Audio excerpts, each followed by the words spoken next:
Guys நம்மளோட 60 நாள் சீரீஸ்ல இன்னைக்கு நாள் 10. புதுசா ஒன்றும் இல்லை கைஸ். வழக்கம் போல காலையில பிரஷ் பண்ணிட்டு இளநீ அடிச்சுட்டு நானும் சைக்கிள் எடுத்துட்டு நம்ம சைக்கிள் பயணத்துக்கு கிளம்பிட்டேன். சைக்கிள் பயணத்தப்போ ஒரு டீப் திங்கிங் கைஸ். நம்ம வாழ்க்கையில எல்லாமே கரெக்டாக தான் பண்ணிட்டு இருக்கோமா, நம்ம லைஃப்ல எல்லாமே கரெக்டாக தான் போயிட்டு இருக்கேன்னு யோசிச்சுட்டு இருந்தேன். பட் நம்ம வாழ்க்கையில எதாவது எப்பப்போ நடக்குமோ அதாவது அப்பப்போ நடக்கும்னு சொல்லிட்டு நானும் சைக்கிள் பயணத்தை முடிச்சுட்டு வீட்டுக்கு வந்தேன் கைஸ். வீட்டுக்கு வந்து புட்டு சாப்பிட்டுட்டு ஃப்ரூட்ஸ் வாங்குறதுக்காக கடைக்கு போயிருந்தேன் கைஸ். இன்னைக்கு தைப்பூசம். நம்ம ஊருக்கு பக்கத்துல இருக்க 8 ஊர் சாமியுமே நம்ம ஊர் கோயிலுக்கு வருவாங்க. சாமி வரதெல்லாம் அங்க வந்து பார்த்துட்டு நானும் வீட்டுக்கு வந்தேன் கைஸ். நம்ம வீட்டுல காலையில இருந்து நம்ம குளிக்க சொல்லி இருந்தாங்க. நானும் ஷாம்பு ஆர்டர் பண்ணியிருக்கேன். அது வந்ததுக்கப்புறம் குளிக்கணும்னு சொல்லிட்டே இருந்தேன். ஷாம்பு வந்ததுக்கப்புறமா குளிச்சுட்டு சாமி கும்பிட ஆரம்பிச்சிட்டோம். எங்க அம்மா சாமி கும்பிட ஆரம்பிச்சா அந்த சாமியே கீழே இறங்கி வந்து என்ன ஆள விடுறா சாமி அப்படிங்கிறது எங்க அம்மா சாமி கும்பிடுவாங்க. நம்மளும் சாமி கும்பிட்டு லஞ்ச் சாப்பிட்டு முடிச்சிட்டோம். கைஸ் எங்க வீட்டுல எங்க அம்மா உங்க சாமி பேர் தான் வச்சிருக்கோம், நீ தைப்பூசத்துக்கு நான்வெஜ் சாப்பிட கூடாதுன்னு சொல்லி நல்லா மண்டே கழுவி என்ன 5 நாள் கிட்ட நான்வெஜ் சாப்பிட விடல. நம்மளும் லஞ்ச் குளோப்ஜாம் எல்லாத்தையுமே சாப்பிட்டுட்டு ஈவினிங் போல சாமி பார்க்கறதுக்காக ஆத்துக்கு கிளம்பிட்டோம். கைஸ் கடைசியா 2020 தைப்பூசம் அப்பதான் நான் ஊர்ல இருந்தேன். அதுக்கப்புறமா ஒரு 6 வருஷம் கழிச்சு இப்பதான் ஊருக்கு வரேன். தைப்பூசத்துக்கு போயிட்டு சாமி எல்லாம் கும்பிட்டுட்டு நம்மளும் ஒரு சுண்டல் வாங்கிட்டு சாப்பிட ஆரம்பிச்சோம்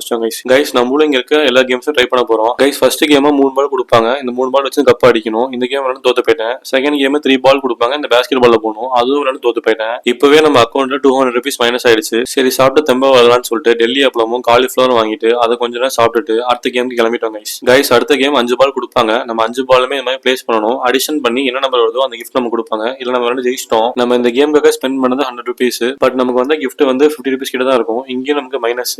கைஸ் டைம் ஆக க்ரௌட் அதிகமாயிட்டே இருந்தது. நமக்கும் பசிக்க ஆரம்பிச்சிருச்சு. நம்மளும் மாங்காய் சாப்பிட்டு பல வருஷம் ஆயிடுச்சு. மாங்காய் எல்லாம் வாங்கி சாப்பிட்டுட்டு கைஸ் அப்பெல்லாம் ரிமோட் கண்ட்ரோல் காரை வாங்கி விளையாடுறதுக்கு டைம் இருந்தது. பட் காசு இல்ல. இப்போ காசு இருக்கான்னு கேட்டீங்கன்னா இப்பயும் காசு இல்ல. பட் விளையாடுறதுக்கு கொஞ்சம் டைம் இருக்கு. அப்படியே நம்ம சைல்ட்ஹுட் கேம்ஸ் எல்லாம் பார்த்து முடிச்சுட்டு டிக்கெட் எல்லாம் வாங்கிட்டு இந்த ரோலர் கோஸ்டருக்கு போயிட்டேன் கைஸ். என்னடா ரோலர் கோஸ்டர்னு சொல்லி இதை காட்டுன்னு கேட்டீங்கன்னா இதுதான் கைஸ் நம்ம ரோலர் கோஸ்டர். நம்ம ரோலர் கோஸ்டர் ரைட் ஏறதுக்கு முன்னாடி எல்லாருமே பேக் சீட் ஆக்குபை பண்ணாங்க. நமக்கு இந்த மிடில் சீட் தான் கிடைச்சிச்சு. பட் செம ஜாலியா இருந்தது. ரைட் எல்லாம் முடிச்சுட்டு ஒரு ஸ்வீட் கார்ன் வாங்கிட்டு அதை கொஞ்சமா மிளகு பொடி எல்லாம் போட்டுட்டு சாப்பிட்டுட்டு இருந்தேன். கைஸ் இன்னைக்கு வீட்டுல இருந்து வரப்பவே நம்ம எல்லா ரைடுக்குமே போறோம். எல்லா சாப்பாடுமே சாப்பிட்டு ட்ரை பண்ணணும்னு சொல்லி தான் வந்திருந்தேன். கைஸ் ஸ்கூல் படிக்கிறப்போ இந்த ரைஸ்ல நம்ம கேர்ள் ஃப்ரெண்ட் நேம் போட்டு வாங்கணும் ரொம்ப நாள் ஆசை. அப்ப வாங்கினா வீட்டுல அடிப்பாங்க. இப்பயும் வாங்கிட்டு போனா வீட்டுல அடிப்பாங்க. வாங்கிட்டு போயிட்டு தெரியாம தான் வச்சுக்கணும். நம்மளும் இன்னும் எந்த கேம்ஸ்க்கு எல்லாம் போகணும்னு சொல்லி போய் பார்த்துட்டு அந்த கேம்ஸ்க்கு போய் காசு காலி பண்ணிட்டு கடைசி கேமா பலூன் ஷூட்டிங் போயிருந்தேன். ஒரு வழியா எப்படியோ சுட்டுட்டேன். எல்லா கேம்ஸும் விளையாண்டுட்டு இன்னைக்கு காசு காலி பண்ணிட்டு டேவை முடிச்சாச்சு. நாளைக்கு பாப்பாங்க கைஸ். பாய்.